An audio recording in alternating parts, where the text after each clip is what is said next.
Welcome to episode podcast number 51, where we discuss our 3-day trip to Seattle before our Alaskan cruise. Here we go.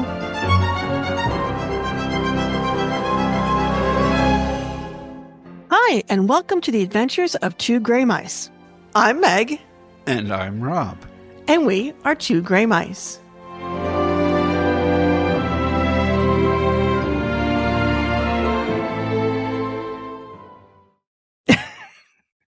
Hi, Rob. Hello, Margaret. You were saying? I was saying that while we were on the cruise, we heard your name pronounced Margaret. Yes. Many, many times. Very similarly to the previous cruise we took on Virgin. Must just be something with your name. Well, yes. But we're not here today to talk about the wonderful cruise experience we had going to Alaska. We're here today to talk about the 3 days that we spent in Seattle before we departed for Alaska. Beautifully alone, just the two of us. Just the two of us. Yep. So we arrived on a Sunday night and we were cruising on Thursday afternoon. So we had all day Monday, all day Tuesday, completely alone. And then we didn't see the other humans joining us on the cruise until late Wednesday afternoon. Yeah. So, it was really quite nice. It was delightful. Yes. No matter how much the start of it was a little on the bumpy side. All my fault. Are you sure you got everything? Yeah. That was the tagline. That was the tagline. Because, okay, so we started, flight was fine. Flight was on time. We landed perfectly. It was extremely uncomfortable because we were in coach and Rob is 6 feet something tall. We left. It is going to be $72 to take an Airbnb, to take a Lyft or an Uber from our Airbnb or airport to the Airbnb, as I'm trying to speak English. And I find out, and the reason why I got our Airbnb was it was only a block and a half, 2 blocks away from the light rail. Okay. So I learned about this wrinkle in the trip the day before we depart.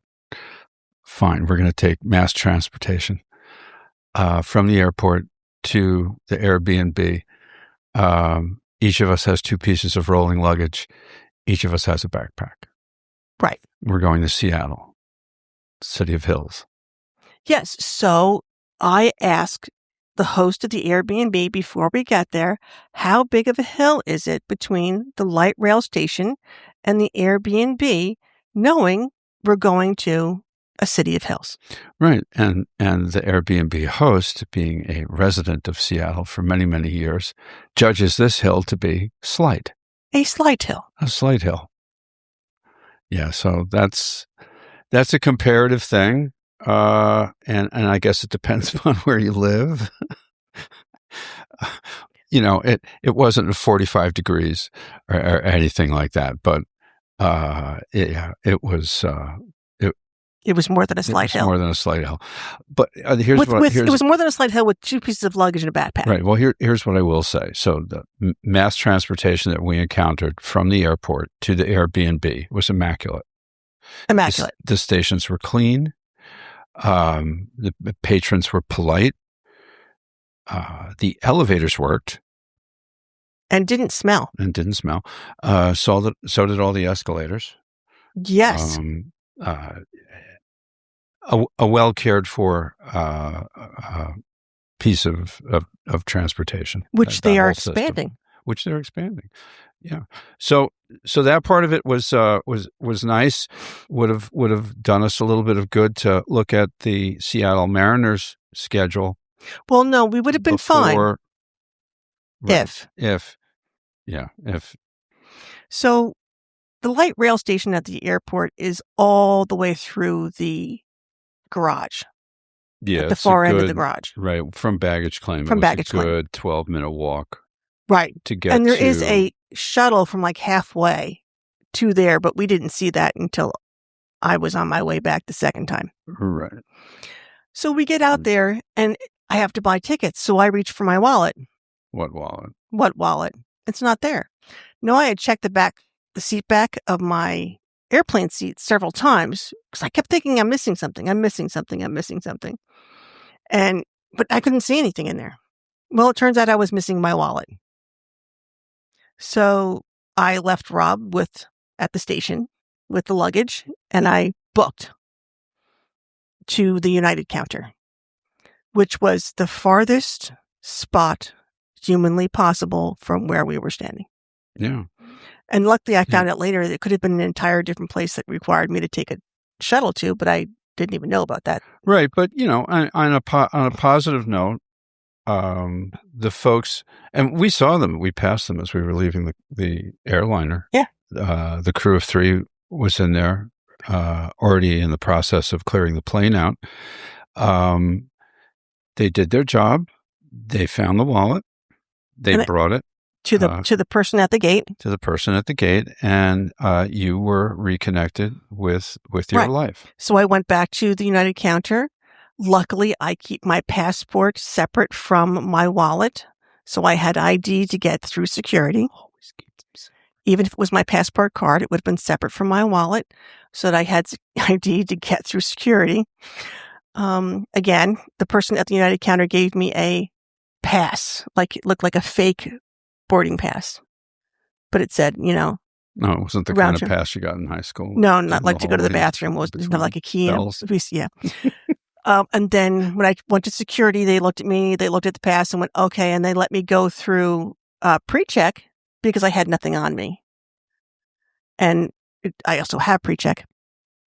Did that, got up there, and then the person had my wallet and also my sunglasses, which I'm not sure I told you. No, I had no idea you had also left your sunglasses behind. But if you're going to go big. Go big. So this put us at least an hour behind getting on the train. Right? Right, which put us in prime time for the trains loading after the Seattle Mariners game. Because it has a stop basically, there's a stop right before and after the stadium. So depending on where people were getting on and off or going to, and we did have to change trains at one of these 2 locations. Which was interesting because we had to get through about 25 people to get to the doors. Right. And we actually missed 2 trains just because of how many people were there. Right. So what should have been like an hour trip, hour and 10-minute trip probably was an hour and a half, maybe a little more. Okay. So silver lining. They were playing the Cincinnati Reds. Yep, and there was lots of Reds fans there. And there were lots of Reds fans there. So I would say there was a pretty equal mix between Reds fans and Mariners fans, maybe a slightly more Mariners fans. And no animosity. I don't even know who won the game. But coexisting, getting along, talking with each other. It's kind of weird. Did we don't see that in New York. Just popped into my head. Did you meet any grumpy people in Seattle? No, if we're going to talk about that, I met no grumpy people in Seattle. Right. I only had pleasant encounters. Met a couple of frustrated people, but no grumpy people. Yeah, and frustrations can be, And I started to talk about that earlier before we had we had a technical difficulty in the beginning. We always have technical difficulties. We're still learning. It's only been a year. We're still learning. So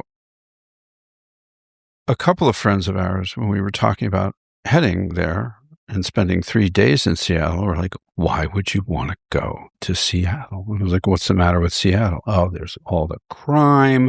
There's all the congestion.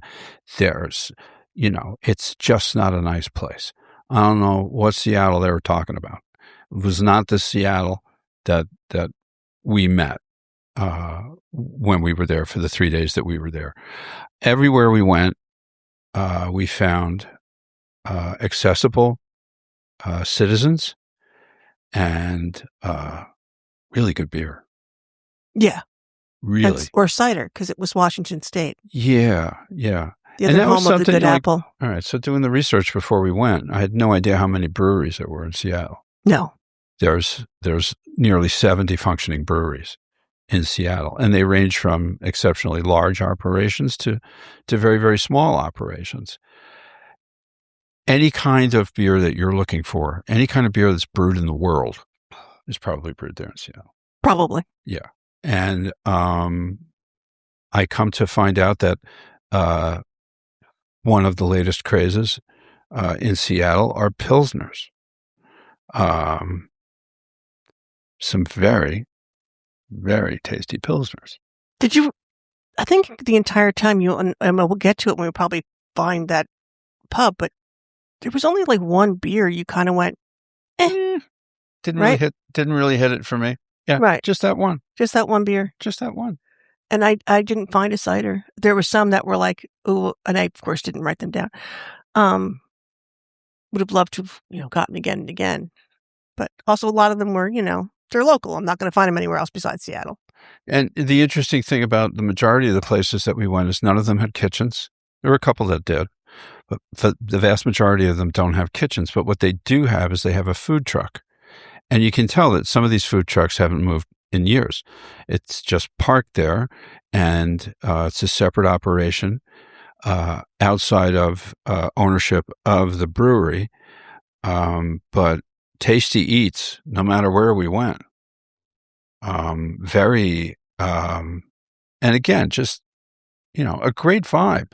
Yeah. And we're gonna keep saying that throughout the whole thing. But the first night we were there, we dumped our bags. Yep. We found out there was a place called Standard Brewing with a kitchen because we were hungry. And it was only like 2.5 blocks up the hill, but a slight hill. It was a 15-minute walk. Yeah. And it was a lovely walk.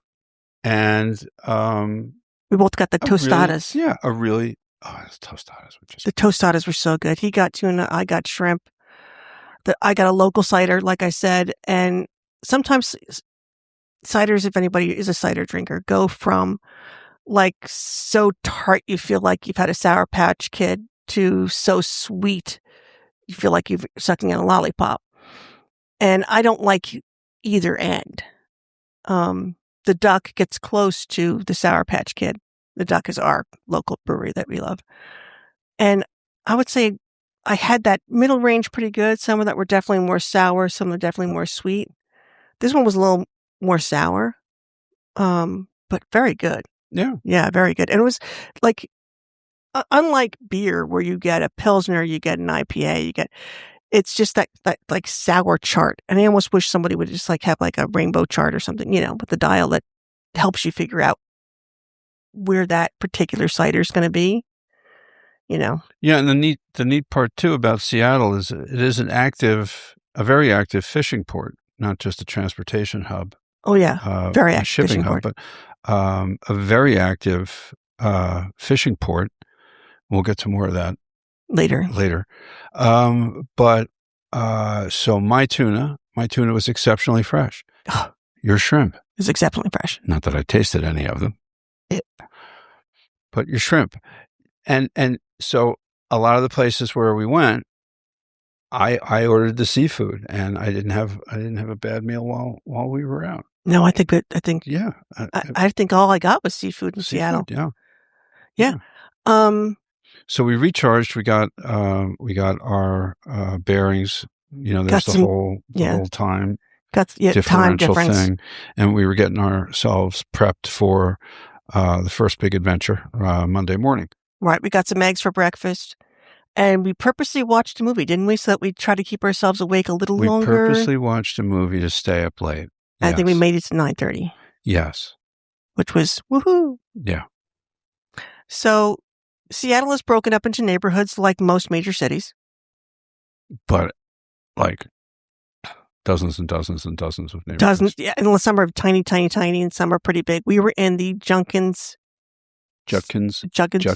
Park area, which was nice, much more residential, which is why it has a stop. It's because it's for people going into the city for work. But it was only one stop to Pioneer Square, downtown. It was 2 stops to Pike Market, Chinatown. So we woke up early the next morning to go to Pioneer Square because I had arranged to have a photo session for us with a company called Flytographer. And if you're interested in this, I'll put a link down below because they were amazing. Flytographer specializes in taking your giving you a photo session while you're on vacation. They're all over the world. They have, photographers in probably almost every major city that you can think of. And this person meets you and takes pictures of you and your family so that you actually have pictures of everybody in it. Right. I mean, for us, it was just the two of us, but our photographer was exceptionally engaging, picked up really quick that we were both just, fascinated, Momi especially, with all the street art that we were seeing down and around Pioneer Square. And so she started, focusing a little bit on taking pictures of us near street art. Or architecture, because you were looking at the architecture, and she's like, he likes architecture. I'm like, yeah. And our photographer's name was Sarah, and she was wonderful. She was very, very good. Yeah. And engaging. The pictures look great. I don't know if we've done the final deal yet. Oh, no, I've downloaded them. I keep showing them to you. I'll see them sometime. But it was real pleasant because we had somebody there to take our pictures, remembrance that we didn't have to sit the phone up against a ledge someplace and press the timer button or anything like that. Right. And then just having that interaction. And what I found out, what we found really cool about it too is both she and her husband were art nerds. So she started banging him with texts about because they have different art. They're different art nerds. Where we should go. We literally spent 20 minutes talking with her about what to do, what not to do. She gave us a bunch of helpful hints, which I think made the trip a little better for us. Oh yeah, and then helped Katie later on. Yeah, that was a great interaction with a local that I think paid dividends over the course of the 3 days that we were there. Hugely, and it was $350 gets you a half an hour session, which for us, for two people, was plenty. Yeah. Now, if we had done... And it wasn't a half an hour either. No, she was with us for much longer than a half an hour. Much longer than a half an hour. But if we had... And you got... I think we got 20 pictures. Mm-hmm.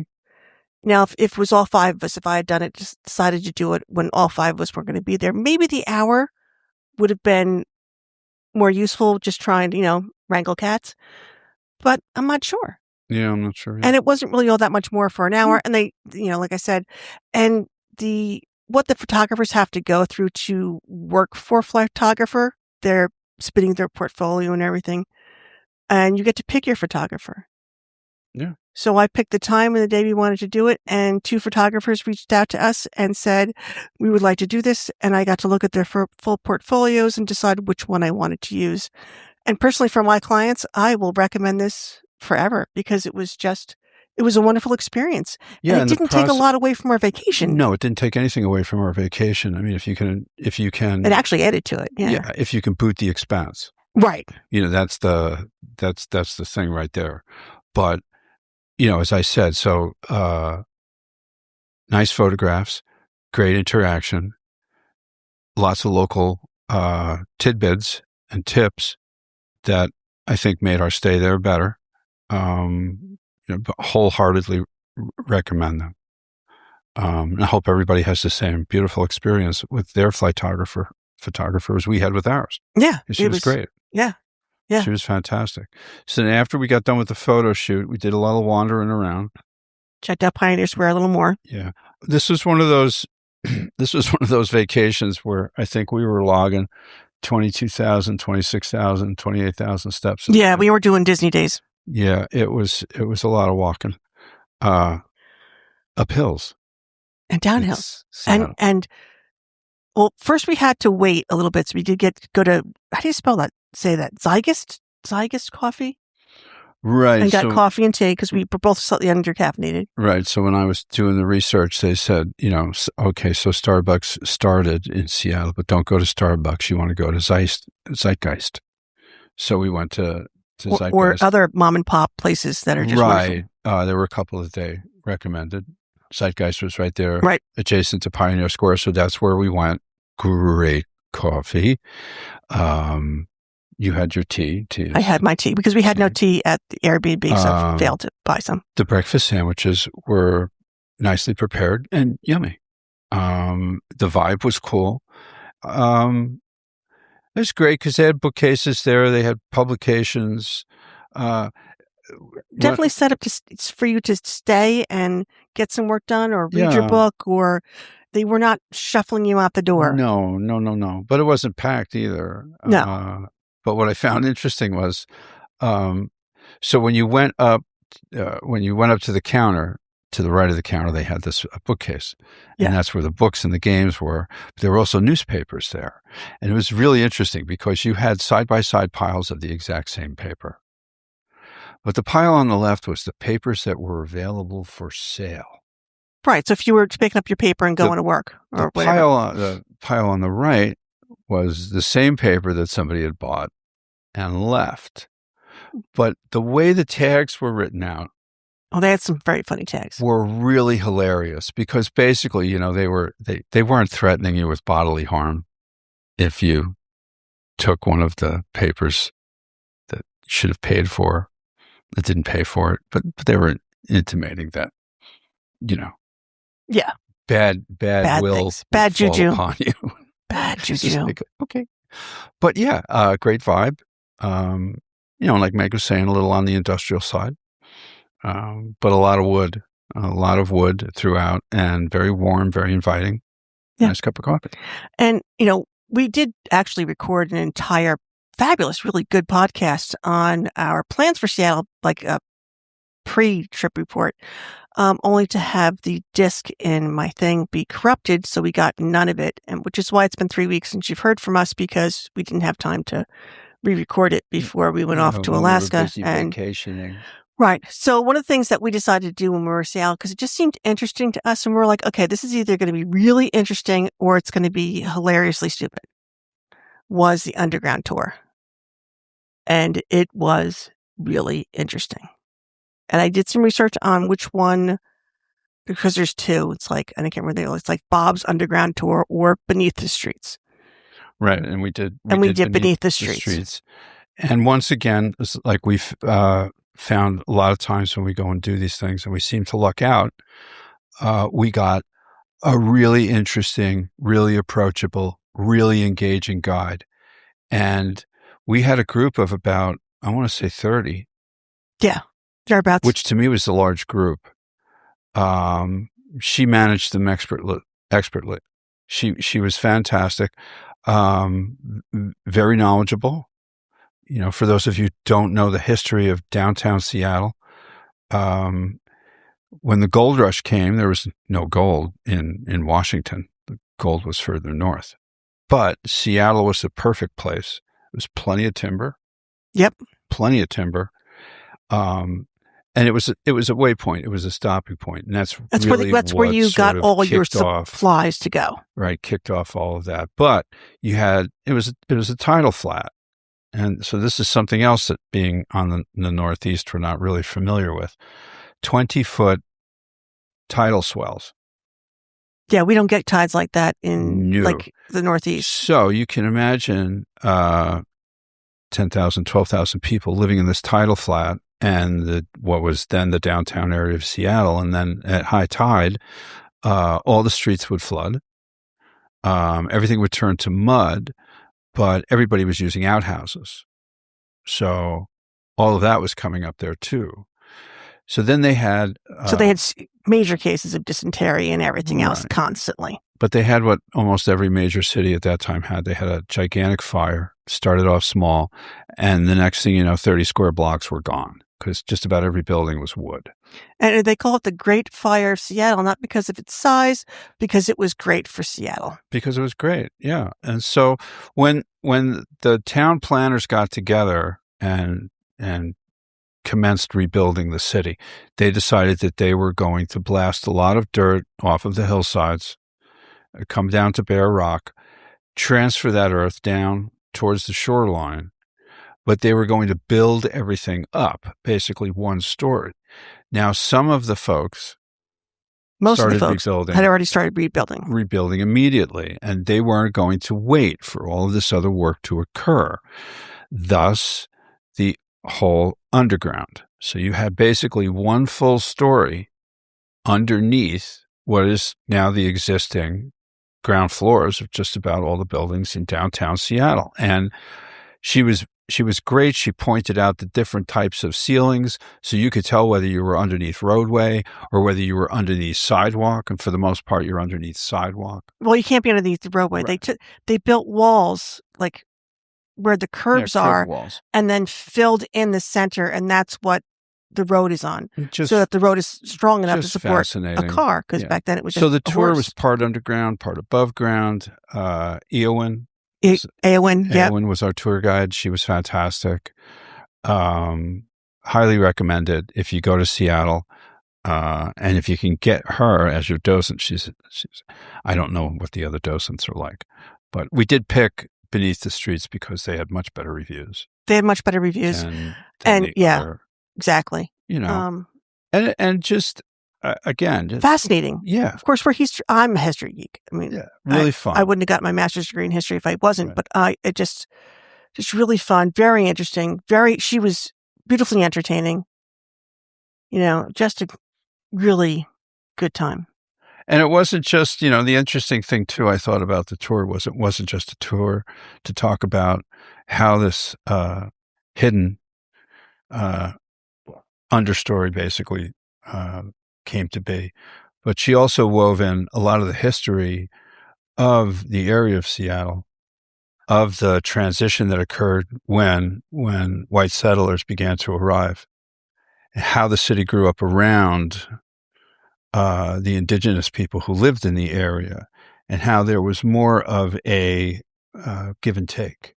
Correct. Even though in a lot of ways, the indigenous people in Seattle ended up not even being recognized as a separate tribe to this day. Yeah, they're still fighting for their federal recognition. Because Seattle is actually named after Chief Seattle. Chief Seattle. Who was the chief at the time when the settlers were coming in, and decided to work with them instead of fight against them, because of course he had heard about all the fighting going on in the West, and Little Bighorn and all that stuff. He already knew about all that stuff. He's like, don't want to go there. But it was just very interesting, and it was about an hour and a half. I guess it was about an hour and a half. So we were getting kind of close to lunch, but not hungry yet. So we decided to go for a walk on Alaskan Way, which is only like 2 blocks downhill from Pioneer Square. Yeah, but that's right along the waterfront. And basically, for a good mile and a half stretch, it's interspersed between walkway, plantings, sculptures everywhere. Pike Place Market is adjacent to it, uphill about 2 blocks. Yeah. Eateries. If you keep going, you're going to run into the cruise terminal, the aquarium. Right. We didn't make it down that far, but they had. Well, we did that later on. Yeah. But Alaskan Way was completely redone, and buildings put in for vendors, from food to restaurants to souvenirs. The piers for the ferries, which we also didn't get on, just finished I think about 18 months ago, and it's beautifully done. And they have adult-sized swings, which were actually quite cute. And I have my husband swinging on one of them. She posted a video of me, in my adult-sized swing. So we decided we were hungry, and it was time for lunch, and we realized that we had gone a little too far, and we had to turn around because Rob really wanted to go to Elysian Fields, which is a brew pub in Seattle, out of Seattle, but we can get the beers here. Yes. I first had one of their beers, 15 years ago, because they've been in business for a while. Right. So, let's go to, the home brewery. Again, had a wonderful time. Good food. Brat. It was a good brat. You got the foot-long brat, and I got chicken strips. Were probably actually the best chicken strips I've ever eaten. Yeah. They were so fresh. They were so juicy. And the front opens up to a street just off Pioneer Square, but the back opens up to the stadiums. Yeah. So we were watching everybody coming in, we think, for a soccer game, but we weren't sure. Yeah, I think it was a soccer game. It wasn't the match. Good beer. Yeah. And then when we got out, we realized we were at the end of the streetcar. Seattle has 2 streetcars, one that goes from down by Pioneer Square up to the Capitol District, and I can't remember where the other one is, but it's like one's north-south, one's east-west. And we decided to take the streetcar and head up to the Capitol District and just check things out. Yeah, another thing that we like to do, well, I have a little bit of a penchant for trying to ride all of the mass transportation. Yes, we did try. We did try to do this, and we succeeded. No, ferry. Oh, okay. We missed the ferry, literally. All right, we hit all the land stuff. Okay. Go ahead, spoil my party. So we went to the Capitol District, which is actually one of the higher elevation areas. So we wanted to see, we heard that there were some great parks up there. We heard there were some great views of the city from up there. We actually went through, Capitol District is the LGBTQ plus community is pretty much up there. Up in that district? Up in that district. Some great shopping, some cute places. What I realized is grocery stores are very few and far between in Seattle. And we went into, I don't know what park we walked into, but we walked into a very nice park and we walked around for a while, which had the outdoor theater for their Shakespeare and stuff, and the water tower. That was absolutely beautiful. A water tower that was built in the 18 somethings. 50s. Yeah. Gorgeous. All brick. Then we walked a little bit, and on our way back, we ended up stopping at Stoop Brewery for just a quick beverage before we headed back to the Airbnb. And that's where we saw the food truck that was like basically part of the brewery. Yeah. That was another very good beer. Very nice people. Lovely people. Gave us some suggestions on places to eat, it's to great. go, it's great to see things. When you have a conversation with a local barkeep and they're like, well, thanks, really glad you enjoyed our beer. And then you ask them, we're wandering around for another 2 days. Where do we want to stop? And that one suggestion that they made, Obeck. Yeah. He was like, no, you have to go to Obeck. Yeah. And yeah, he was right. Right. I'm glad we went to Obeck. Right. And it was, the only fun thing that we saw when we were up in the Capitol District, there was an art project on the sidewalks. Oh, yeah. That was fun. So dance steps. So when you could, then follow the dance steps and learn how to do the cha-cha, the tango, the waltz. And they were like a couple of blocks apart, but they were all over the place. It was really quite cool. They're brass inlaid footsteps. Either a woman in heels or a man's foot. Correct.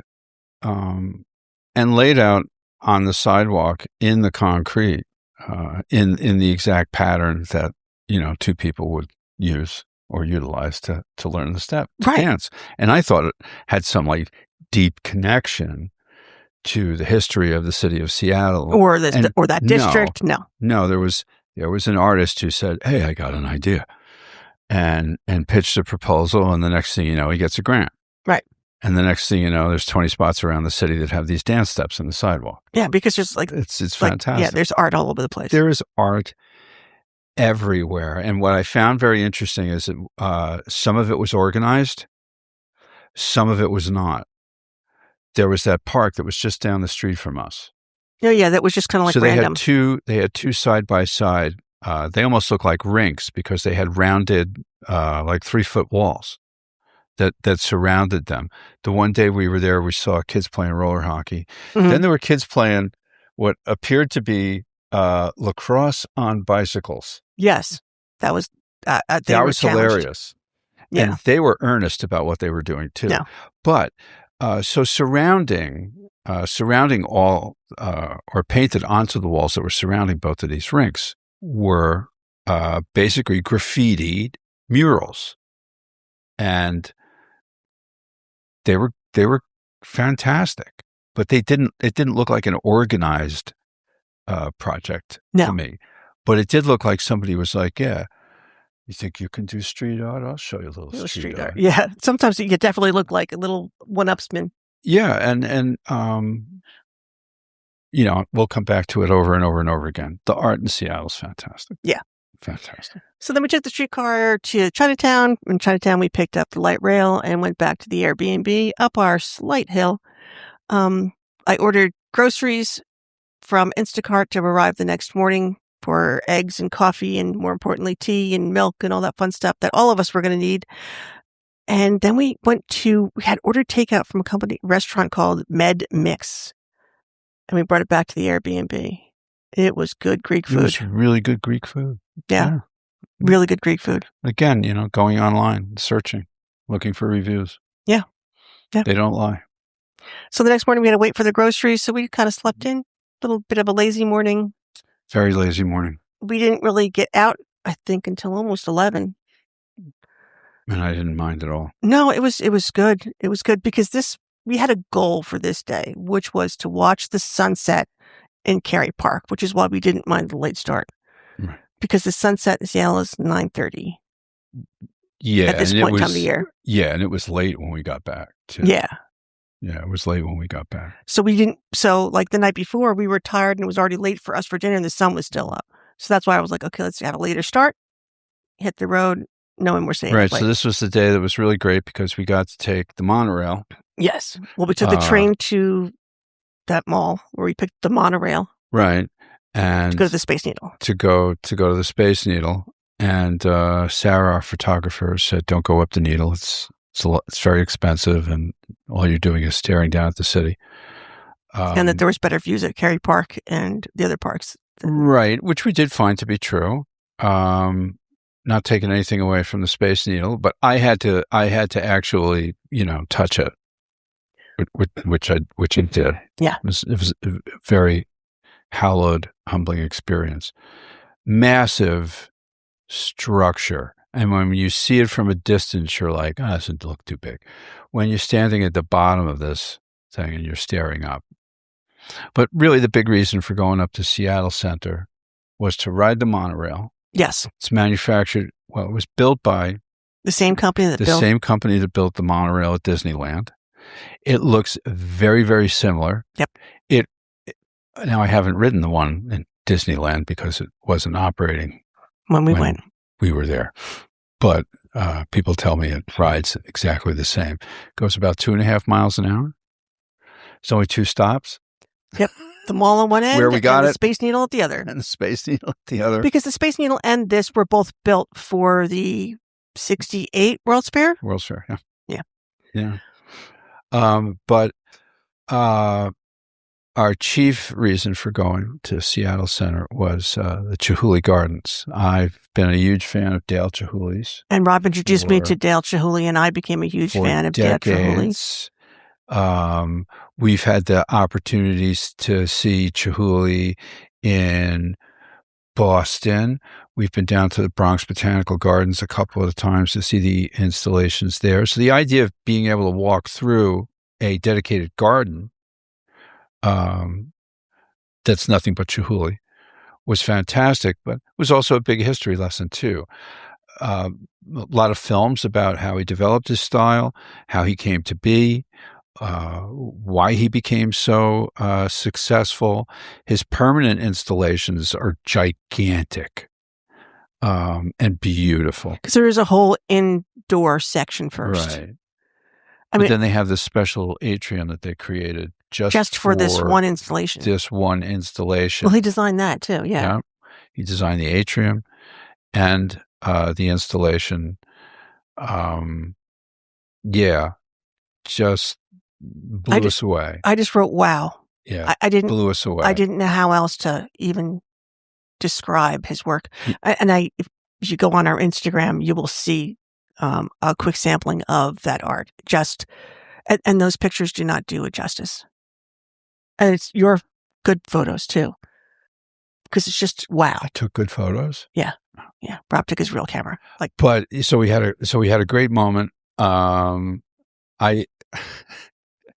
was trying to hold the camera really, really low, and because the Space sculpture Needle and the Space Needle is directly above us. Right? Yeah, and I was like, just lie down. Just lie down. So I, of course, took a video so I lie of the old down man on the lying ground.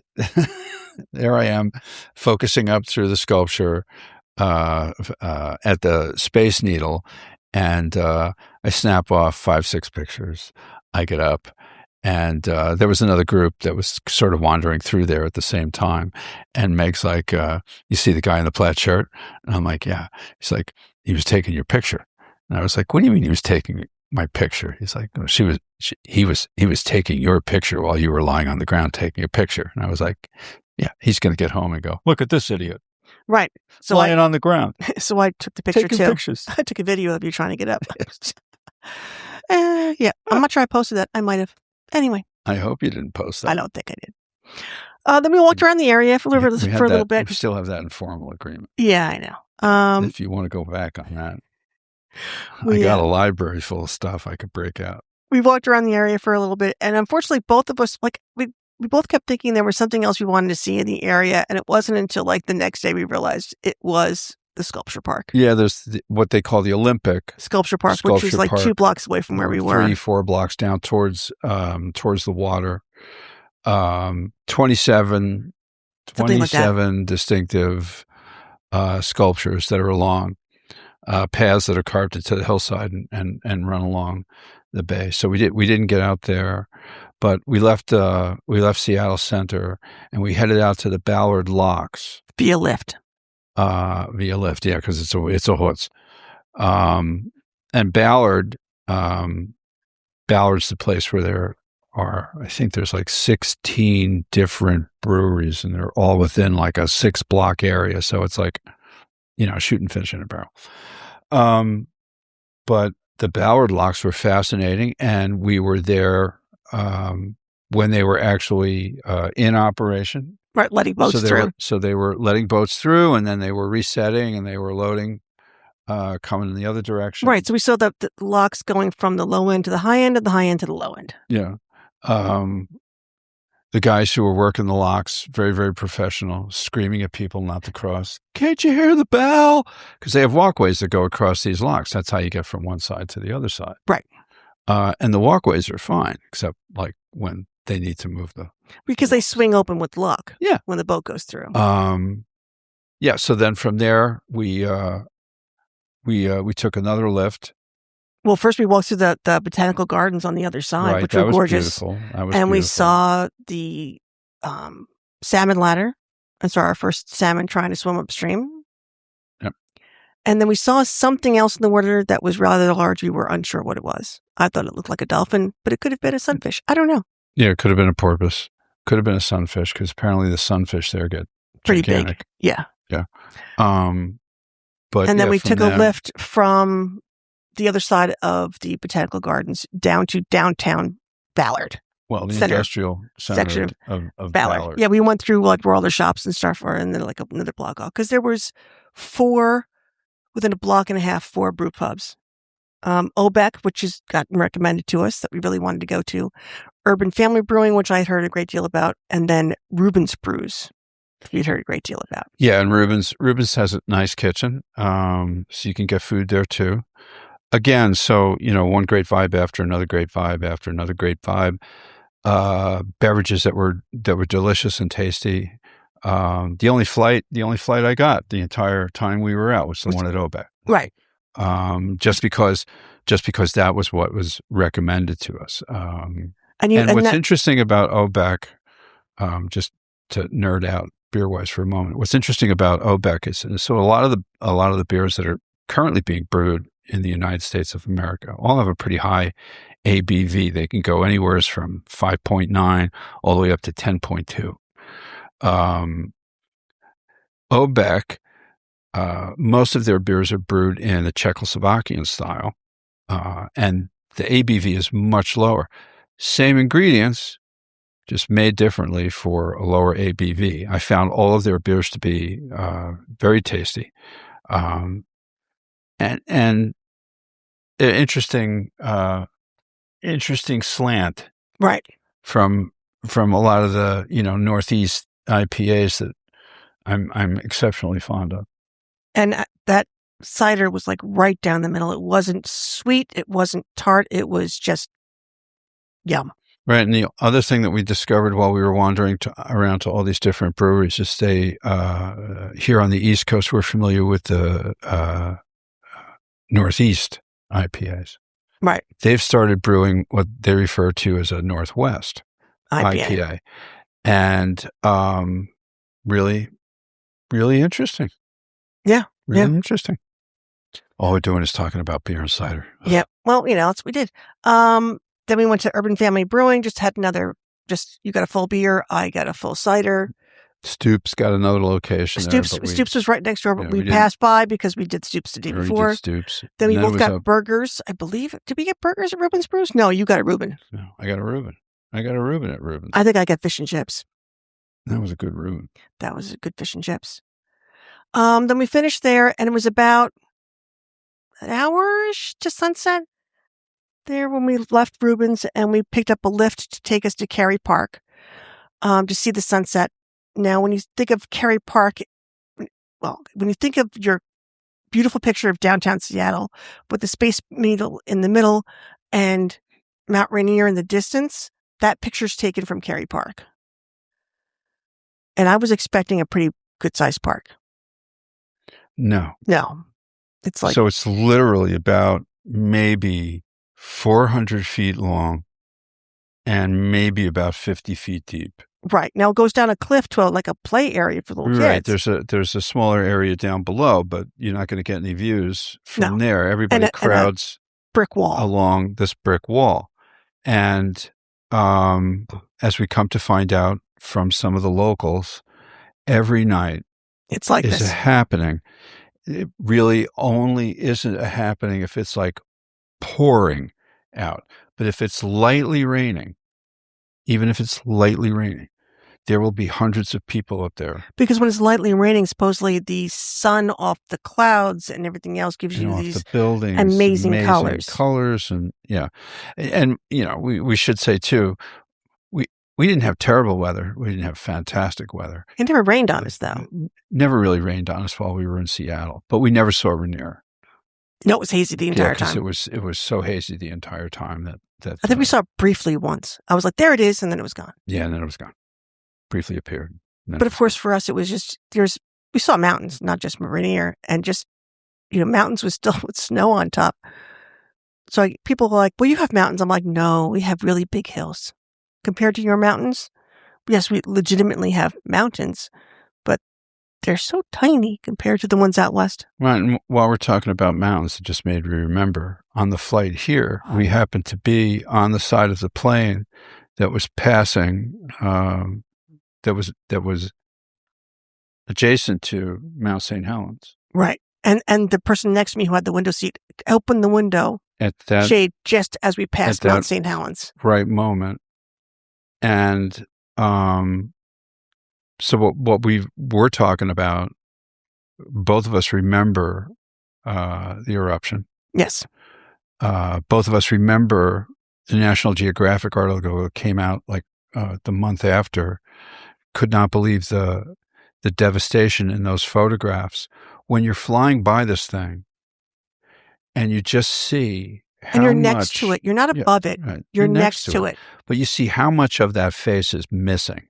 Yeah. It's just not there anymore. How odd it looks. But then there's almost what looks like a meandering gray river that flows from the bottom of that chew in the side of the mountain. And you realize that that's not water.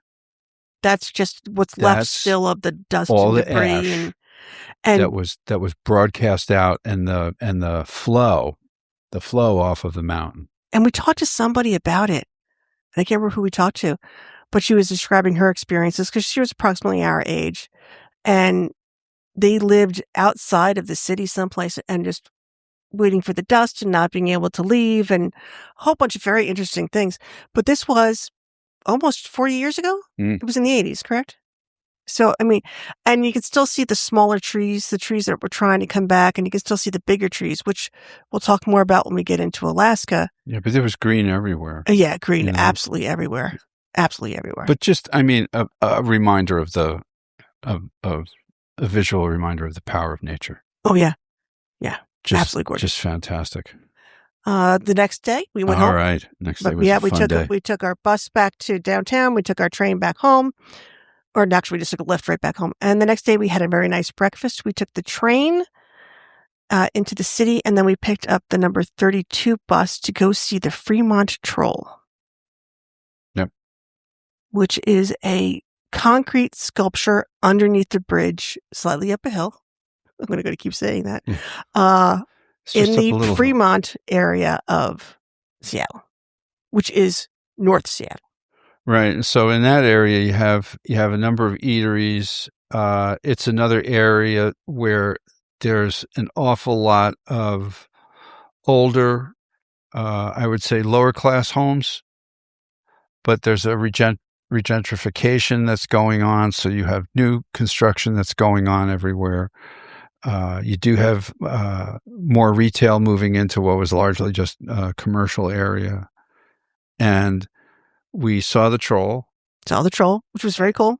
And he's bigger, uglier than I thought. Again, so here's a situation where a local artist, sees this unused area underneath the overpass of, I want to say it's the I-5. I think so. And, it's unkept. There's trash strewn about. He puts forth this proposal of building this large concrete troll underneath the bridge. And the city goes for it. And he got however much money he got. And he built this, it's wire cage concrete troll. You can climb on it. People were climbing up there and having their pictures taken standing next to his head. There's stairs that go up around the back so you can actually get behind it. But since its completion, the whole area around it has begun to transform. There have been additional grants and community fundraising efforts. Now there's benches. There's a large photo mural with a description of how it's all come about. There's community gardeners who now have two separate stations that are about 500 feet apart from each other up the side of the embankment next to I-5, where there are now plantings. And there was that neat handmade wooden bench that we saw. Oh yeah. And so it's like, as soon as the residents find out that they can take care of a space, it seems like they begin to take care of it. It's crazy. It was great. And we saw that all over the place. Oh yeah, completely and totally. From there, we walked down to Gasworks Park. Because I realized it was only like a 15-minute walk. Yeah, and it was a nice walk. So we walked down to Gasworks Park. Amazing. Coal gasification, which never really took off. But they had built this gigantic, I think it was Pacific Electric. Something like that. Built this gigantic installation where they were going to take coal, superheat it, turn it into gas, and use that gas to power things. Most of the structures still remain. A lot of the I guess the buildings that would have housed offices and workers, those are all gone. But again, and maybe a step down or two steps down from some of the other parks that we went to, a little bit more rustic, but still, it's the city taking 19 acres of land, deciding that they didn't want to develop it because it's right on the Lake Washington, the edge of the waterway. Yeah, that goes further. Yeah, so they through the canals and the lock system, they've connected Lake Washington to the bay. Yeah. So, and again, what was really neat, wandering around, we're looking at all these paths. There's some wildlife to check out, and all there's this big covered area where they have a performance space set up, but they also have a lot of the machinery that still existed. It's been painted bright colors and has been made safe so you can get next to it. They urge you not to climb on anything. But there was a community group there, and this was like in the middle of the week. Yeah, it was like there was a community group Wednesday, there. Yeah. They had this gigantic buffet set out, kids running around, laughing, enjoying themselves, public restroom that was open. Another thing that's kind of like a luxury in New York City. Yeah. But that's also like when you think of like Sleepless in Seattle and his houseboat, this is Fremont, and that whole area down along Lake Washington is where those houseboats are. Right. So we got to. So we didn't bring the binoculars with us that day, but I did have a decent lens. So we were sort of like panning around and checking out all these like houseboats. They're gorgeous, absolutely gorgeous. Houseboats, 2-story houseboats. And then before we decided to go back to the Airbnb because the kids were coming, my sister was already in someplace. We went to Fremont Brewing, passing a sign which I loved. It said, "Welcome to Fremont, center of the universe. Watch out for time bandits," which I thought was fabulous. Yeah. We went to Fremont Brewing, which is in the industrial area of town, because that's along Lake Washington where people are, taking freight boats out to the log system out and thing. Basically their entire outdoor seating area is right on a major thoroughfare. So they have put potted You'd never know it. plants and bamboo all on the edge of their property in the front, so that they've created this great little oasis with misters, so you're not too hot. Yeah. And they have a permanent food truck outside. And what I noticed is that people from the neighborhood were coming in, getting burgers and leaving. They weren't getting a beer. They were just getting lunch. That particular food truck hadn't moved in a long time. That was a permanent structure. Yeah. And we had I had excellent burger. Yeah. Excellent burger. Good beer. The food was fantastic. Yeah. And then it was really yummy. Once we did that, we took the bus and then the light rail back to the Airbnb because the children were supposed to be arriving around 4. My sister, like I said, was already in. But she is my sister, so she was on a train lost someplace. And we went back to the Airbnb where we took a nap. Our first one. A well-deserved nap. But then we had a lovely meal. Yeah. That evening. And I told the kids, I told Maura, because I had told the kids. That one nasty interaction with the hostess. But I had told the kids and Maura about the train and how we were doing it. And after we did it, I texted them both and said, "Do not follow our example. Please get an Uber or a Lyft." My sister promptly got an Uber. My children found out it was going to be $72, even though they were going to be splitting that in half, and took the train. My son was like, "Next time I'm listening to you." I'm like, I told you. How many times over the course of his life has that exact same thing occurred? Well, but then he listened to his sister. We tried to go to Bainbridge that evening, but we missed the ferry by literally minutes. Yeah, 5 minutes. Dinner. Yeah, 5 minutes. We were going to head out there. There were a couple of places that were well recommended. And to knock off the ferry on our transportation list. So we found another restaurant called the White Swan. The White Swan. Went there on Lake Washington. Yep. The other side of it, though. Very crowded. Very casual. Wooden tables, picnic tables. Yeah, very casual, but phenomenal food. Yep. Then we took an Uber all the way back to the Airbnb because the other 3 were falling asleep. We all got a good night's sleep. Woke up. Bad memories. Yeah. Had breakfast for all, and then we took off for Pier 91, which is where Virgin docks in Seattle, which is a little out of the way, but you can drop your luggage off at 9:30 in the morning, all of it, drop everything. It will be waiting in your room or there shortly after when you got on board. We couldn't board until 2:45, but then they have a free shuttle down to the aquarium where you can just walk up a flight of steps and into Pike Market. So that's what we did. It was crowded. Yeah, well, if I had to do it again, I would have done what we had talked about and just taken a half a day while we were there, just you and I. Yeah. And done Pike Market. Yep. But we never quite got there. Right. Because Pike Market's a lot and we barely scraped the surface of it. But I did get some really good video of the Pike fish market and the guys throwing the fishes. That was a lot of fun because that's a big thing. Apparently, if you go there, you have to go to the flying fish market, and they would like you to buy fish. Yes. Of course, we were getting on a ship. They're not going to let us bring fish onto a ship. And but they would ship it home for us, and it was fresh. I mean, this is fresh Alaskan, Seattle, Washington salmon and everything else at great prices because it came in that morning.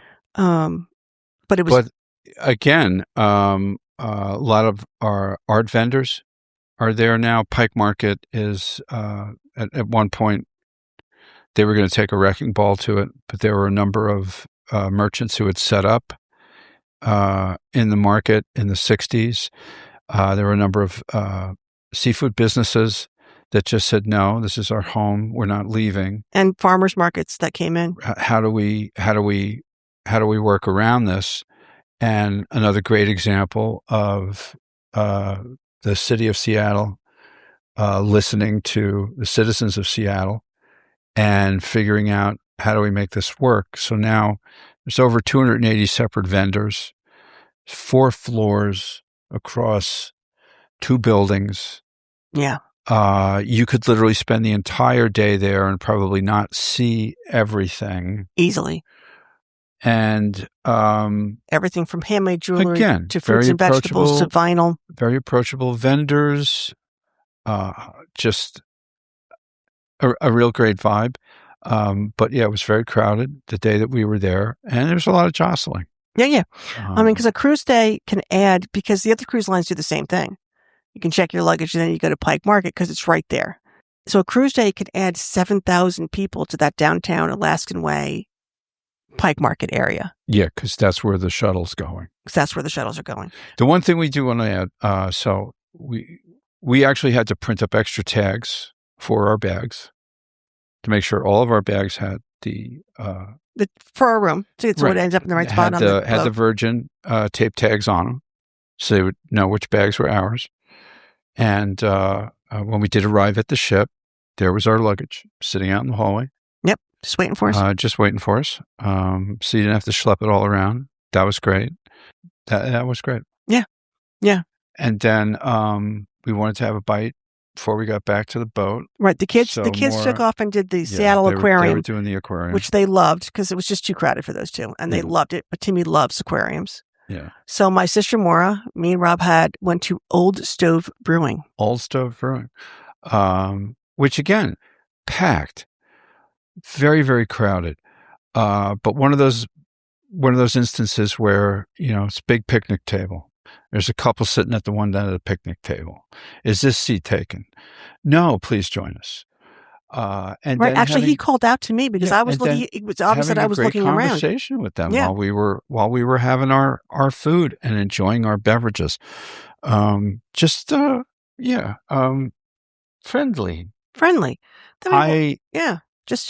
they were from. Friendly would be one of the adjectives. Actually, she was the one telling us about Mount St. Helen. Yep. Now that I think about it, because she was from just outside. She was a nurse. Then afterwards, we, walked over to where we could get the shuttle again back to the pier, and we were one of the last loading times at 2:45, and we were waiting. There were hundreds. When we're waiting of people in line, and a bus came and it filled and it left, and we were still looking around, going, "We're not making the next bus either." And it was at that point we had been standing there for 15 minutes waiting for another bus to arrive, but we did find out. Once we got on the ship, we did find out that there was an awful lot. There's construction going on all along the route on that corridor. The buses were having a horrible time getting back and forth. We wound up catching an Uber back because we didn't want to miss. We were late for our boarding time as it was. We didn't want to be like ridiculously late, so we did catch an Uber to go back to the dock instead of taking the free shuttle. That was a bore. We expressed our displeasure. But we also let Virgin know that there were still, 150 people waiting for a bus. Yeah, because there were a lot of people there. And the couple that was waiting, the family that was waiting in front of us, said they left about 10 minutes after we did. Right. And got an Uber, and once they got in the Uber and started driving away, that's when they saw a bus finally arriving. Yeah. So we would have been there for another 20 minutes before we got at least another 20 minutes. Another 20 minutes. Which, so that has to be worked out. I don't know if it's just the fact that, we were all going back at the same time. I have no idea. But it was a lovely day, and it was a great way of the rest of the family kind of catching up. We walked in. Oh, when we dropped off our luggage, we also checked in to the cruise. So when we got back, all we had to do was walk our physical bodies through security. And show our ID. We already had our wearables, and right on the boat we went. I showed the family where their rooms were. I explained to my son how to find his lifeboat station, and to check in and watch the video and do all that. And off we went. Yeah, because if you've never been on a cruise before, there's a video that they make you watch. The first time we were on the QE2, years and years and years and years and years ago, we actually had to go to our muster station, and that's when we were given our safety talk. But now the way a lot of cruise lines do it is they have that federally approved safety video. You are required to watch it. Watch it. There's important information. Like your TV set won't work until you watch it. Yeah. And then all we had to do was walk down to the muster station, have our wristband scanned. Yes, to prove that we were there. They asked if we had any questions. Yeah. We understood. Off we went. And they were both wearing, outfits so we could tell who they were. Yep. Where they were. And that works for so many of the cruise lines except Disney. Disney still does it the old-fashioned way. You do it all at once. Everybody has to be there, and then they do the safety check there. They're the only cruise line I know that still does it the old way. There must be a reason. But next time we are both together, we will talk about our cruise itself, which may be one episode of the ship and one episode of Alaska. I don't know. I don't know either. We'll figure it out. It was a really nice cruise. Yeah, I'll be very honest with you. I am seriously suffering from post vacation cruise withdrawal, depression. Yeah, we have to say so. We got back. Very early Friday morning, but this was a week ago at this point, because I came home with a wicked cold. Yeah, and I had a little back and forth with what I was doing on Monday, but Monday everybody was back to work. It's been a tough week because I was still in Seattle time on Sunday. Yeah, because I just wasn't feeling well, so I wasn't sleeping well.